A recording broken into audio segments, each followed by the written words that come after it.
Welcome to The Contractor's Daughter. I'm your host, Jeani Ringkob. Always super excited to be here with you, and we are starting another 3-part series. If you didn't catch the last one, it's all about preparing for and nailing and mastering post-conference success. And we even have access to a workshop if you hear this in time that you can get access to. We'll have that link in the show notes if it's still relevant. And if not, you can get on a waiting list for the next time that we host that workshop. Really incredible moving into conference season or off season, all these conferences that I know are popping up on our calendars. Which ones do we go to and how do we make sure we get the most ROI? But today, we're talking about another thing that's going to be happening over the next several months for many of us.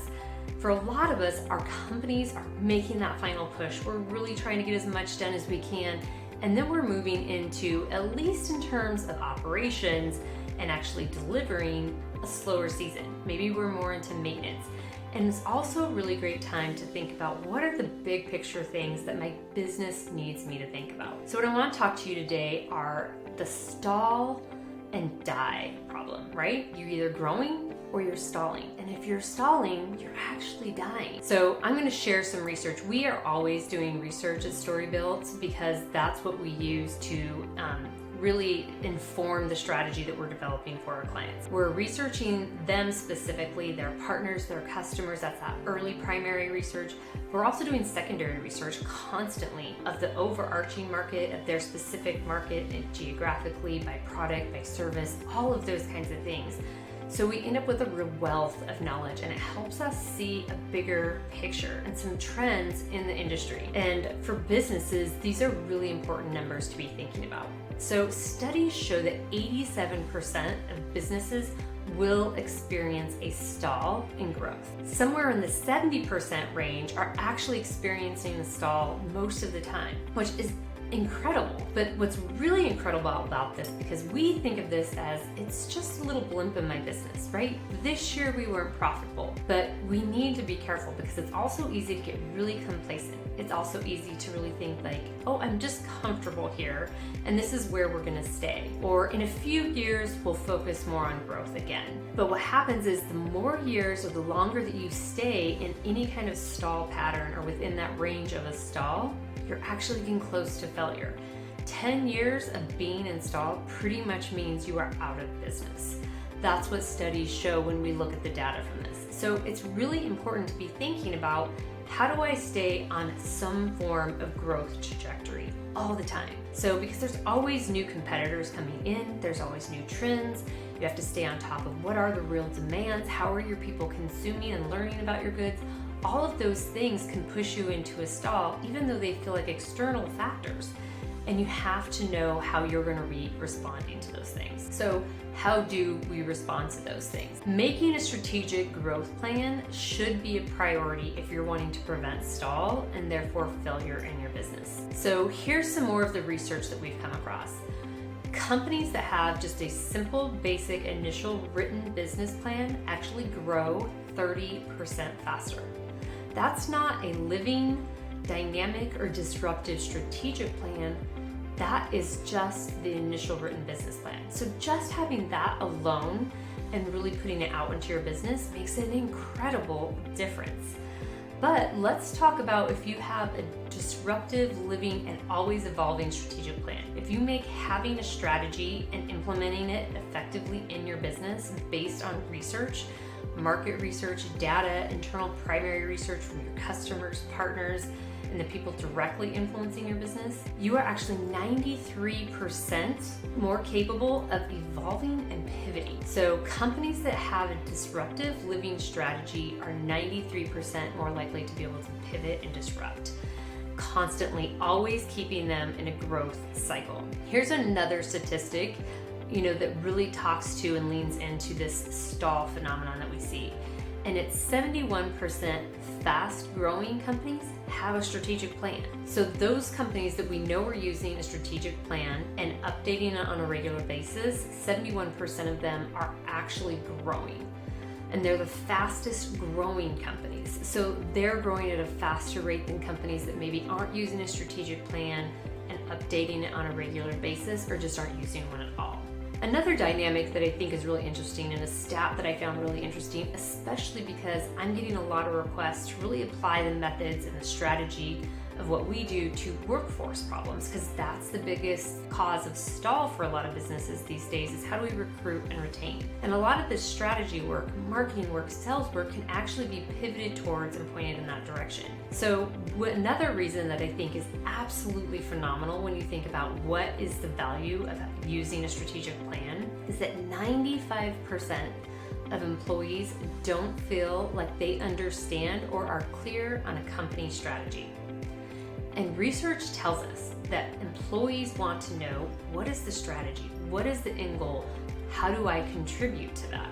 So if 95% don't understand what that strategy is, that leads to people not being very excited about staying in their job, not being very motivated. But also, if they're directly linked to that, they know how they impact it, performance can increase drastically. And if all of us wouldn't love to see the people on our team be able to perform better, but also enjoy that, talk more positively about our businesses, that alone is an incredible reason to really think about, how do I have a strategic plan and avoid that stall?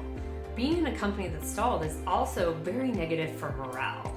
Even if you kind of feel okay with that, long term, it's definitely a morale buster for your employees. Let's talk about what a strategic plan can look like. How do you implement this? Well, we're going to talk more about the phases of this in the next episode, because we can go into some nuanced details and actually talk about some of the techniques and the tactics that we deploy.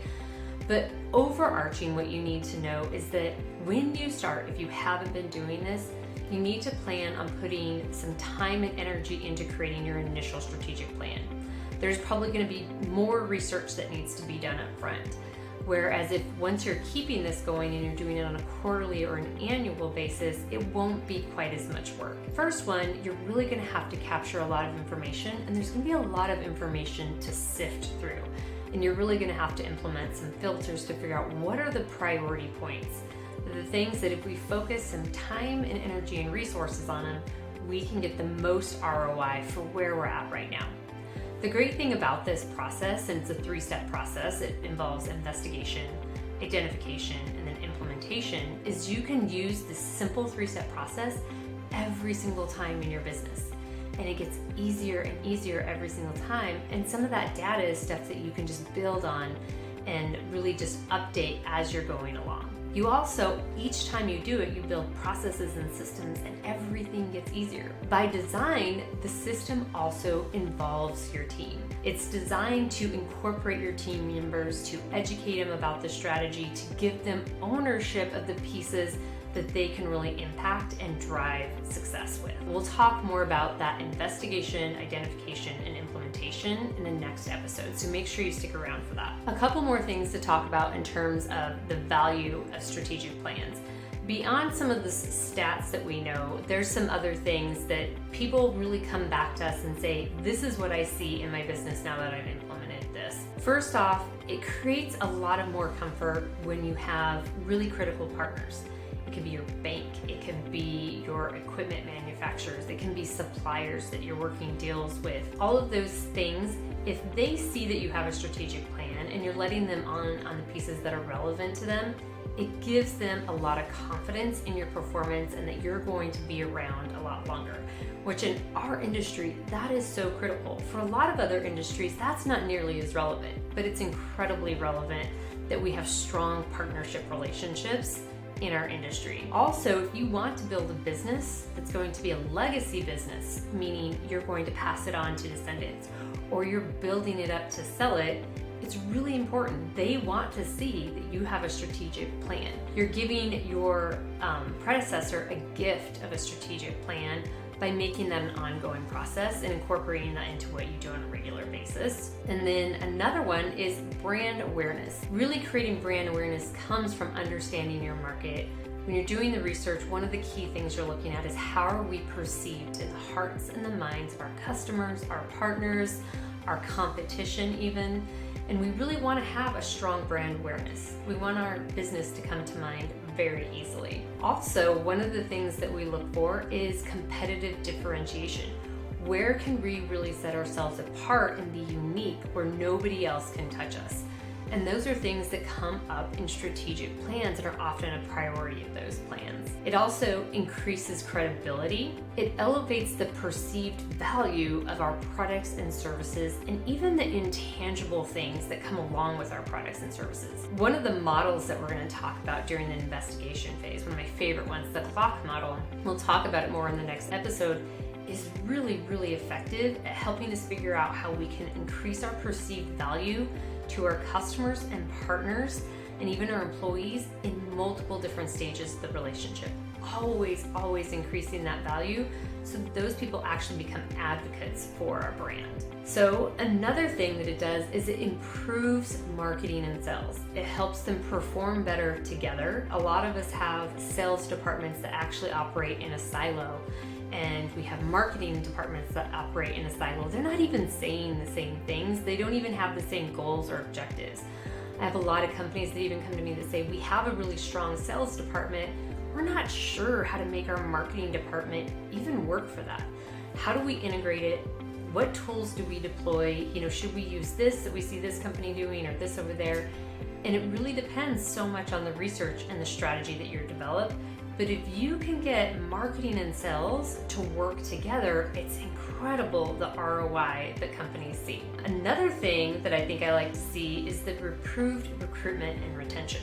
A lot of companies think about their marketing or their strategy or how they want to create brand awareness, and the best, most valuable way for them to invest in that and put resources into it is to target it towards recruiting and retention. So a lot of our clients actually have a significant part of their strategy outward facing is actually towards recruitment and development. And that's a big part of their brand and what they're trying to build. Another thing, which kind of alludes to getting everybody on the team involved, is it can create operational clarity and performance. Even on your operations side, if they know what the strategy of the company is, they know that we want to do more of this product than this product. They know why we approach problems on a project with a certain type of mindset, because that's part of the brand we're creating and part of the perceived value we're trying to create. If they know that, it makes that happen quicker, better, and more efficiently in your business. So really creating operational clarity and performance. Another thing that I love seeing a benefit of is crisis management. If you have a strategy in place, one of the models that we actually use, and we can pull it out really quickly if a crisis happens, an accident on a job site, failure of a major piece of equipment, COVID was an incredible example, is we can actually pull a model out called the crisis management model, and we can actually implement everything that we've already developed in strategy and quickly come up with a sprint design modified sub strategy to apply to that situation. So that's been a really incredible thing that we always hope we don't have to pull out for a client, but it's another really great benefit of already having that in place. You can quickly handle a situation when it arises. If you want to learn more about where your company's at right now, we actually have an assessment tool that you can go and you can it's not going to obviously do all the deep research, but it asks you some questions and it kind of gives you a first indicator